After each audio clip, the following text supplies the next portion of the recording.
irmãos! Hoje começamos um vídeo novo no canal sobre leitura católica e vamos começar o primeiro com a vida da Virgem Maria, contada pelo São Máximo, o Confessor, né? E hoje vai ser falando sobre o sacrifício de São Máximo, o Confessor, por tudo que ele passou, pela sua fé. Espera aí, vocês vão gostar do áudio aí desse livro, tá bom? Vamos lá?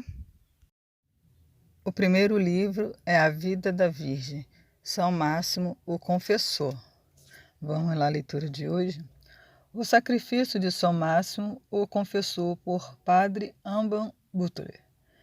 Entre os escândalos, heresias e cisma com que o diabo tantas vezes renovou seu ataque à Igreja, a providência sempre ergueu defensores da fé que, pela sua fortaleza e pela santidade de suas vidas, impediram a fúria da torrente e repararam os estragos causados ao reino de Jesus Cristo por arte apóstatas e vis.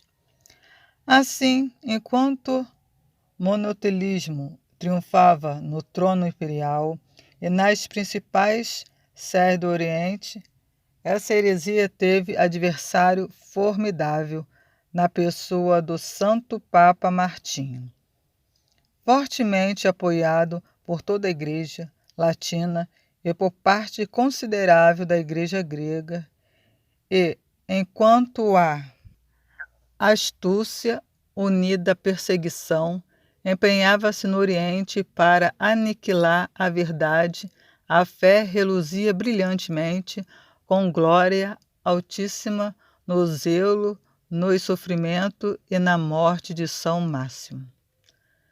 Máximo, alcunhado pelo grego de Hemologetes ou Confessor, nasceu em Constantinopla em 580, em uma das famílias mais nobres e antigas da cidade, e foi educado com os professores mais capazes, como convinha a seu berço. Porém, Deus o inspirou com um conhecimento infinitamente preferível àquele ensinado pelas escolas e que costuma ser ignorado pelos sábios aos olhos do mundo. Ele ensinou-o a conhecer-se a si mesmo e a ter o devido apreço pelo fervor e pela humildade. Foi em vão, entretanto, que sua modéstia tentou encobrir seu mérito, e logo acabou descoberto pela corte, e o imperador Heraclio considerou sua habilidade tão valiosa que o nomeou primeiro secretário de Estado. Essa situação não reduziu nem um pouco sua inclinação pelo isolamento. Ele foi tomado pela apreensão e determinou que se afastaria da corrupção e do veneno, das honras vãs e mundanas. Em torno dessa época, o monotelismo foi aceito pela corte. O progresso considerável dessa heresia, encorajada pelo príncipe, contribuiu bastante para completar a repugnância de Máximo pelo cargo que expunha sua fé e provações tão perigosas. Ademais, estava certo de que logo seu serviço ao Estado representaria um fardo para sua consciência, pois requeriria a execução de ordens contrárias ao ditame dela e de sua religião. Assim, não titubeou em se demitir para se isolar em um mosteiro. Porém, para que a corte não se ofendesse e para autorizar sua partida, alegou diversos pretextos, em particular o temor dos árabes que, com suas incursões, disseminavam a inquietação por todo o Oriente e se atreviam a levar seus insultos até os portões de Constantinopla. Os gregos estavam exauridos após apoiarem as guerras no Ocidente contra os hunos e no Oriente contra os persas.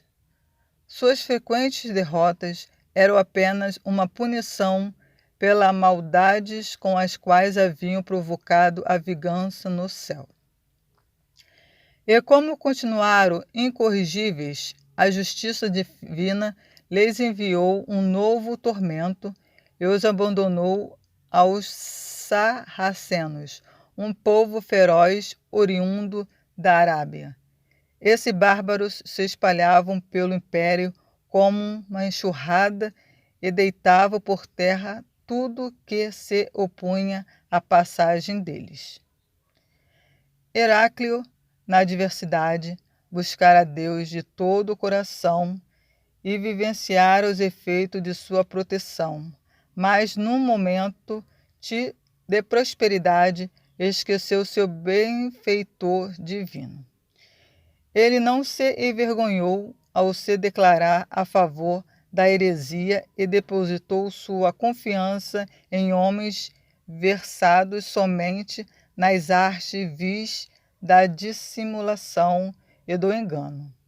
Escandalizou o império inteiro com sua indolência e com tumultos vexaminosos. Embaciou a glória que inicialmente adquirira devido à sua bravura e sua virtude. Permitiu que a seita de Maomé se fixasse entre os sarracenos, que, em seu reino, estabelecerem fundação de seu formidável império. Uma sucessão de longos infortúnios fez com que Heraclio despertasse de sua letargia e cada dia lhe apresentava uma nova derrota. Ele enlutou-se ao ver o Império Romano, que dera leis ao universo, tornando-se presas dos bárbaros. Sua antiga bravura pareceu se reavivar. Então reuniu exércitos que eram, porém, constantemente derrotados. Admirado com as vitórias dos árabes, imensamente inferiores ao grego em números, força e disciplina. Um dia perguntou ao seu conselho qual seria a causa daquilo. Com todo em silêncio, um homem sério se ergueu e disse: é porque os gregos desonraram a santidade de seus votos e não retêm mais a doutrina ensinada por Jesus Cristo e seus discípulos. Eles insultam e oprimem uns aos outros, vivem querelas e discussões, e cedem a usúrias e caprichos. O imperador reconheceu que havia verdade naquela censura. Na realidade, as imoralidades dos gregos, à época, segundo um de seus autores mais célebres, incitavam tamanho ódio que até mesmo os infiéis os detestavam. De fato, todos os historiadores dos gregos atestam essa desordem e os árabes retratam com cores ainda mais carregadas. São Máximo declarava-se defensor da fé e da virtude em todas as ocasiões, porém, nem seu exemplo nem seu conselho eram seguidos. Ao ver que seu cargo era incompatível com seus princípios e que seu empenho em deter a impetuosidade da torrente era vão, arrancou do imperador uma permissão para ir a Crisópolis, onde vestiu o hábito monástico. Na solidão, confiou a Deus a calamidade de seu povo e se armou com fortaleza contra os perigos a que sua alma estava exposta, por temer até mesmo no mosteiro as armadilhas que os hereges punham por toda parte, decidiu ir à África em busca de um retiro mais seguro. Sérgio, patriarca monotelita de Constantinopla, faleceu no fim do ano de 638 e sucedeu-lhe Pirro, um monge de Crisópolis. Pirro seguiu o espaço de seu predecessor. Assim como ele, foi um famoso adepto da heresia. Heráclito, que faleceu em 641, teve como sucessor Constantino, seu filho mais velho, o qual sobreviveu ao pai por apenas 103 dias. Sua madrasta Martina e o patriarca foram acusados de envenená-lo.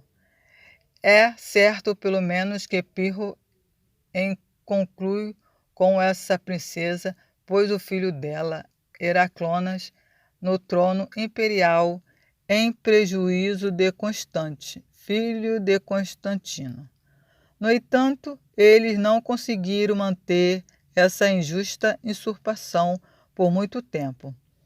Antes do fim de outubro do mesmo ano, Constante foi restituído ao poder do império pelo povo. Martina teve a língua arrancada e Heraclonas o nariz cortado. Ambos foram banidos por decreto do Senado. Como tinha motivos para temer a fúria do povo, Pirro partiu secretamente de Constantinopla e fugiu para a África, onde fez o possível para conquistar amigos e adeptos do monotelismo. São Máximo, achando que a fé católica estava exposta a perigo, esforçou-se arduamente para manter sua integridade. Todavia, Pirro, um perfeito farsante, fingiu tecer elogio a Máximo, sem jamais tê-lo visto, pois havia abandonado o mosteiro de Crisópolis antes da chegada do santo. O patrício Gregório, governador da África, incentivou São Máximo a se encontrar com Pirro, em uma conferência pública, na esperança de convertê-lo. Ela ocorreu em Cartago, em julho de 645. Juntamente com o governador, havia uma assembleia numerosa e respeitável de bispo e outras pessoas distintas. Após argumentar que em Jesus Cristo havia somente uma pessoa dotada de vontade, Pirro concluiu destarte que nele não poderia haver mais de uma vontade. São Máximo provou, contestando que a unidade pessoal em Jesus Cristo não implicava uma unidade de natureza, que por ser Deus e homem ao mesmo tempo, a natureza humana e divina deve ter suas respectivas vontades, que é uma impiedade, afirma que a vontade por meio da qual ele criou e governa todas as coisas é idêntica àquela por meio da qual comeu e bebeu neste mundo e também rezou ao seu Pai para que dele afastasse, se possível, o cálice de sua paixão, que a vontade é uma propriedade essencial e inseparável da natureza. Então, ao negar-se uma vontade humana em Jesus Cristo, ele é privado de uma parte essencial de sua humanidade, o que é semiotiquianismo.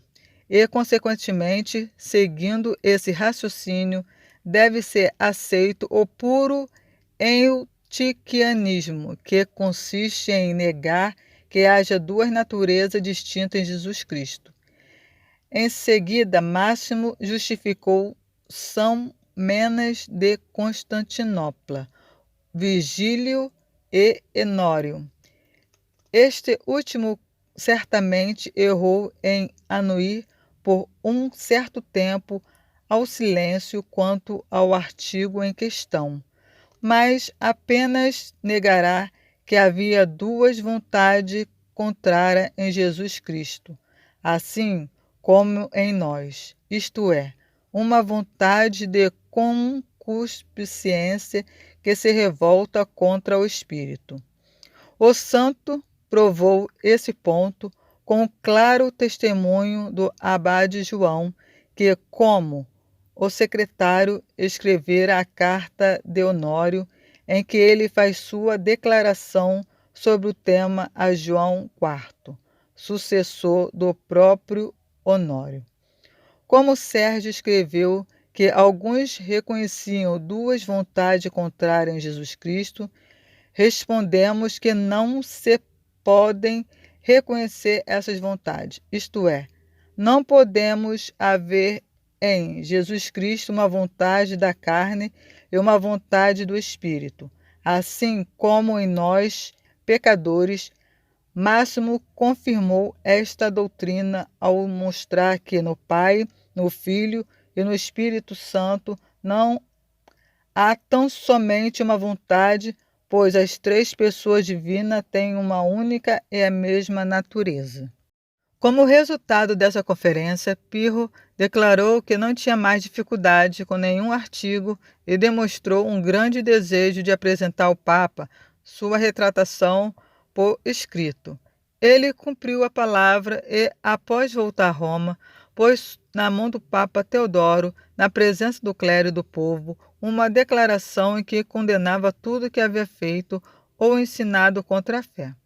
Após uma retratação de tamanha solenidade, Teodoro ordenou que lhe fosse disposto um assento ao lado do altar e custeou os gastos de seu sustento. Mas logo Pirro repudiou os sentimentos ortodoxos que proclamara. Em sua ida a Ravenna, reincidiu nos mesmos erros, instigado pelo exarco que o adulou na esperança de recuperar a sede de Constantinopla. Um homem chamado Paulo, também monotelita, a ocupava à época. Ele persuadiu o imperador Constante a substituir a Ectese, publicada por seu avô Heráclio, por um novo édito que não favorecesse nenhuma das partes e impusesse silêncio quanto ao ponto controverso. O édito foi promulgado em 648 com o nome de tipo ou formulário. O Papa Teodoro, após saber da apostasia de Pirro, durante um concílio da Igreja de São Pedro, pronunciou contra ele uma sentença de excomunhão e deposição e também contra Paulo, que ele tentara debalde reconciliar com a Igreja, com suas cartas e seus legados. Também condenou o tipo de Constante, porém, antes que pudesse ver essa questão chegar ao fim, foi levado pela morte em 20 de abril de 649. São Martinho ficou como seu sucessor. São Máximo visitou esse Papa e auxiliou no Concílio de Latrão, realizado no mês de outubro do mesmo ano de 649. Com a morte de Paulo em 655, Pirro foi reintegrado à Sé de Constantinopla, mas faleceu após 4 meses e 23 dias. Seu sucessor foi Pedro, um sacerdote da mesma igreja e também monotelita.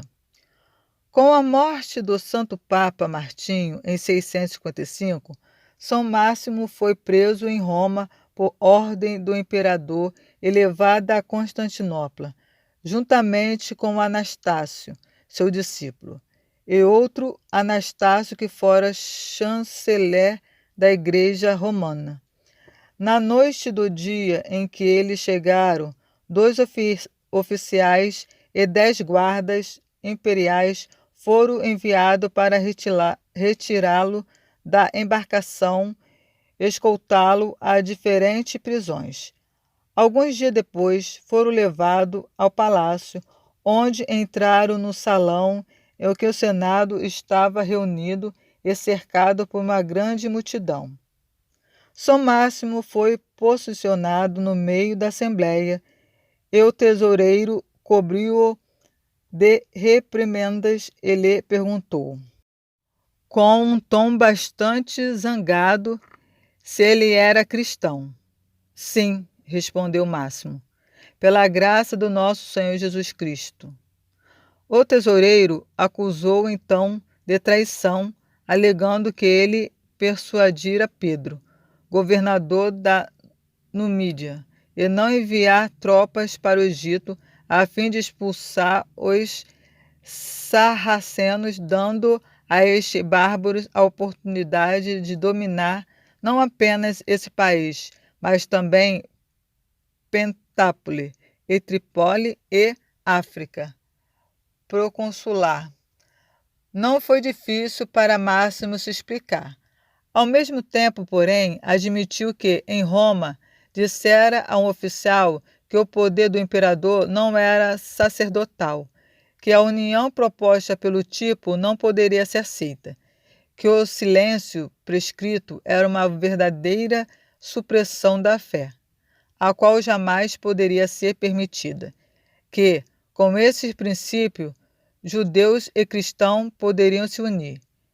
Estes últimos se silenciando quanto ao batismo e os primeiros quanto à circuncisão, que essa união também ocorreria entre os arianos com a supressão da consubstancialidade do verbo.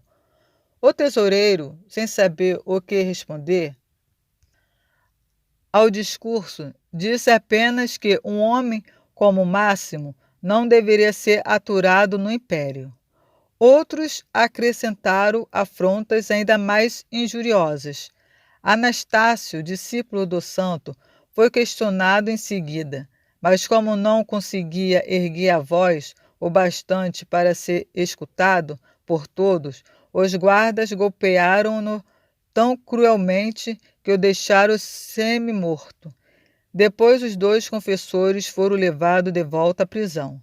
Na mesma noite, Patrício Troilo, acompanhado de 2 oficiais do palácio, foram ver Máximo, a fim de persuadi-lo a comungar com a igreja de Constantinopla. Primeiramente, o santo quis que eles condenassem a heresia dos monotelitas, que havia sido excomungado pelo concílio de Latrão, e os censurou por terem mudado sua própria doutrina. Como eles o acusassem de condená-los, ele respondeu que Deus não permitia que eu condene alguém, mas prefiro morrer a pecar minimamente contra a fé. Os oficiais insistiram para que ele aceitasse o tipo em nome da paz e, ao mesmo tempo, confessaram que conheciam as 2 vontades de Jesus Cristo.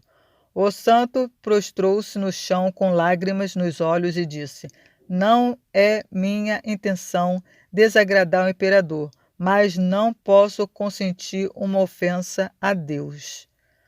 Ao ser acusado de, pelo exemplo, incitar os outros a cessar a comunhão com a igreja de Constantinopla e de denegrir a reputação do imperador com a condenação do tipo, ele justificou-se declarando que não repreendia o príncipe por heresia de maneira alguma, pois o tipo não era obra dele.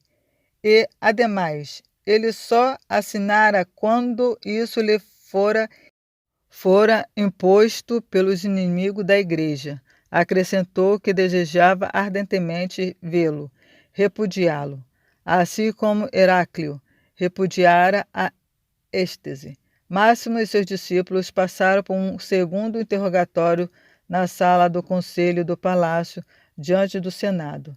Estava presente Pedro, patriarca de Constantinopla, e Macário, patriarca de Antioquia, ambos monotelitas. Mais uma vez, Máximo e seus companheiros declararam que adeririam involuntariamente à fé de seus pais e à definição do concílio de Latrão, após muito debaterem, foram reenviados à prisão. Na festa de Pentecoste, um mensageiro do patriarca de Constantinopla quis convencer Máximo a obedecer. Ao ser ameaçado de excomunhão e de uma morte cruel, ele respondeu que tudo o que desejava era que a vontade de Deus se cumprisse e o seu respeito. No dia após essa conferência, foi banido para Trácia com os dois Anastácios. Máximo foi enviado para o castelo de Vise. O Anastácio, chanceler, para Celíbria, e o outro Anastácio para Perberes, na extremidade da província e do império. Foram levados a esses lugares sem provisões para a subsistência e sem nenhuma outra coberta além de alguns panos. Pouco tempo depois chegaram a comissários para examinar o santo outra vez no seu lugar de exílio, enviado pelo imperador e pelo patriarca. Entre eles havia um bispo chamado Teodócio. Máximo provou-lhes que deve haver necessariamente duas vontades em Jesus Cristo e que jamais é lícito suprimir a doutrina da fé. Seus argumentos foram tão convincentes que Teodócio concordou que havia uma tendência perigosa no tipo.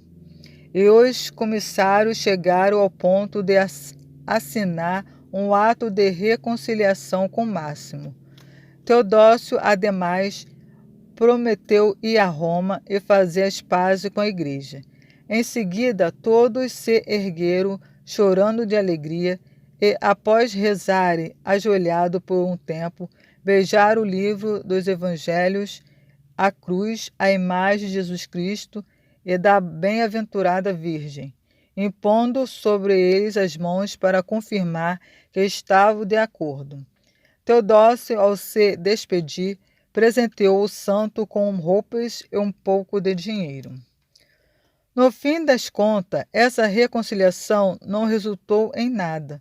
No ano de 656, o imperador enviou o cônsul Paulo a Vise com ordem de trazer Máximo de volta para o mosteiro de São Teodoro, na Régia, perto de Constantinopla. A idade e a posição que o santo ocupara na corte não foram levadas à consideração, e na estrada ele foi tratado com derradeira crueldade. Chegou na Régia em 13 de setembro. Os patrícios Trólio e Epifânio, bem como o bispo Teodócio, foram visitá-lo com numerosos séquitos e insistiram veementemente na promessa que ele fizera de se sujeitar ao pedido do imperador. Máximo respondeu que estava disposto a obedecer ao príncipe em todas as coisas relativas a questões temporais. Diante disso, ergueram-se altos clamores contra ele, e após debaterem um pouco, o patrício Epifânio dirigiu-lhe assim a palavra: escuta, o representante do imperador.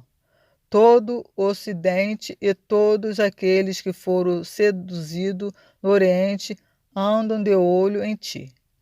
Estás disposto a comungar conosco e aceitar o tipo? Viemos saudar-te pessoalmente e estendemos a mão, a te levaremos até a catedral e juntamente contigo lá receberemos o corpo, o sangue de Jesus Cristo daquela maneira solene, reconhecendo nosso Pai. Estamos convencidos de que todos aqueles que se separarem da nossa comunhão seguirão teu exemplo assim que te virem comungar com a igreja de Constantinopla.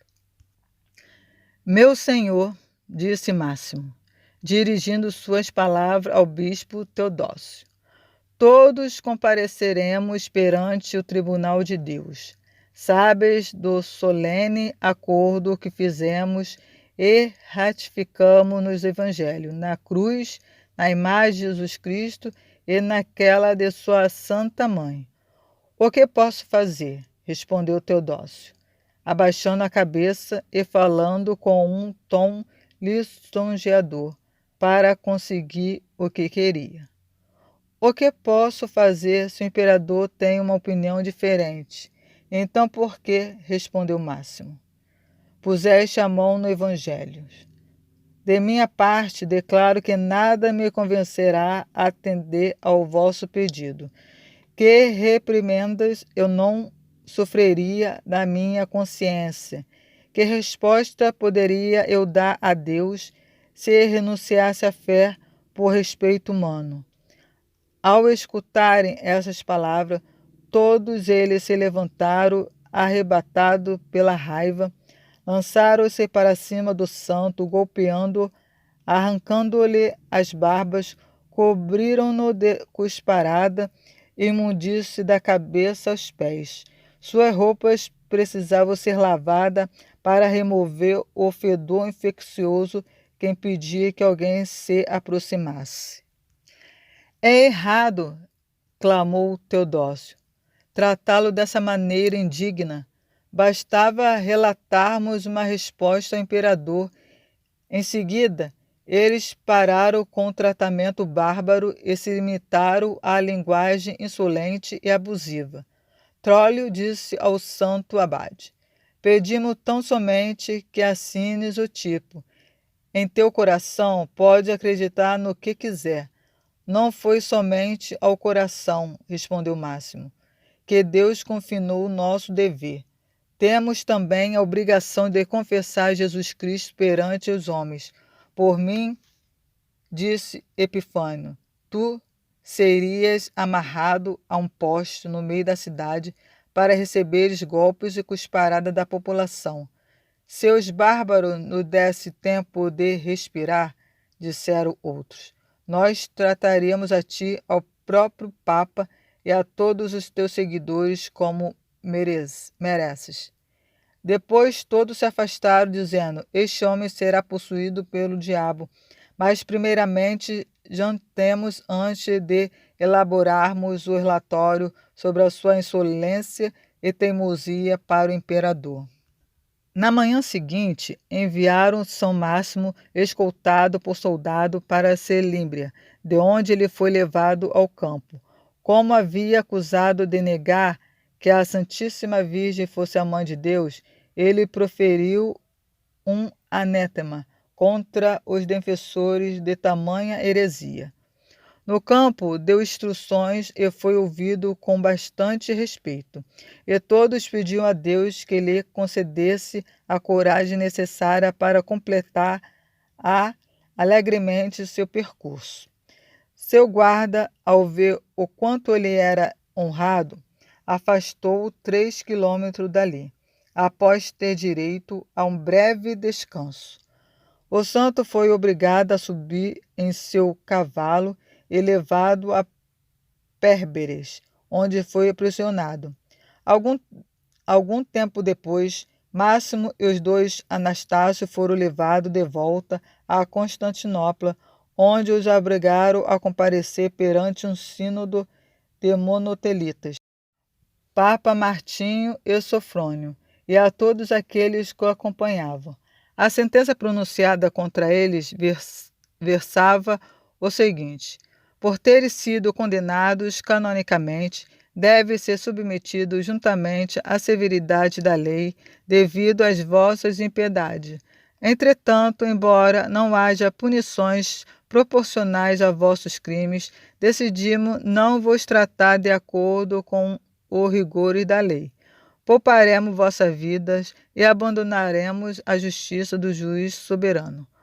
Ordenamos que o governador aqui presente vos conduza ao pretório, onde, após serdes flagelados, vossas línguas, instrumento da vossa blasfêmia, deverão ser arrancadas e vossas mãos direitas, com as quais essas blasfêmias foram escritas, deverão ser cortadas. Depois seres exibido pelos 12 bairros da cidade, então sereis banido e permanecereis aprisionado pelo resto dos vossos dias, para expiar com a lágrima vossos pecados.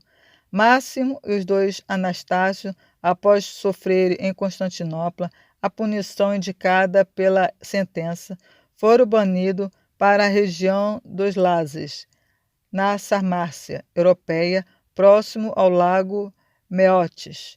Chegaram ao lugar do banimento em 8 de junho de 662 e foram separados uns dos outros.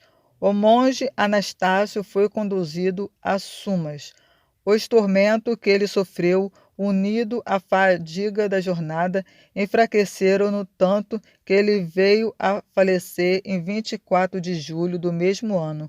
O outro Anastácio não sobreviveu muito tempo a mais, como Máximo. Não pudesse cavalgar nem aguentar-se as carruagens comuns. Foi conduzido numa leteira até um castelo chamado Esmare, perto do país dos Alanos. Ele pressagiou o dia da sua morte, que aconteceu no fim do mesmo ano de 662, ou no início do ano seguinte. Tinha já 80 anos. Os gregos celebraram 2 festas em sua homenagem, uma no dia 21 de janeiro e a outra 13 de agosto. É esta última data que Barônio e Balet atribuíram à sua morte. Mas Falcônio é da opinião de que teria morrido em 21 de janeiro, porque, de acordo com o Sinasário de Gregos, o traslado de suas relíquias no mosteiro de Santo Arsênio para Constantinopla foi realizado em 13 de agosto. Meus irmãos gostaram do áudio, do livro que começamos hoje, A Vida da Virgem, contar pelo São Máximo, o Confessor. Este primeiro foi o prólogo, explicando quem é São Máximo, a sua vida, o que ele sofreu para defender a palavra e a lei de Deus, E naquela época tinha muita crueldade, muita heresia, e ele lutou contra as heresias existentes naquela época, E morreu e não renegou a Deus, não renegou as suas leis, as suas palavras. Ficou até o final falando de Deus e não em respeito humano, mas em respeito à lei de Deus e seguiu os caminhos de Deus. Muito bom, Um exemplo de vida. Se inscreva no canal, vai ter muitos outros livros. Começamos com esse, A Vida da Virgem Maria. O próximo vídeo vai ser o primeiro capítulo, tá bom? O nascimento e... deixa eu ver aqui para vocês. Nascimento e a infância da Virgem Maria, como foi tudo, Então, se inscreva no canal, ative o sininho para receber o vídeo novo, sobre nascimento e infância, tá bom? Que a paz de Deus esteja com você e a intercessão de Maria sempre.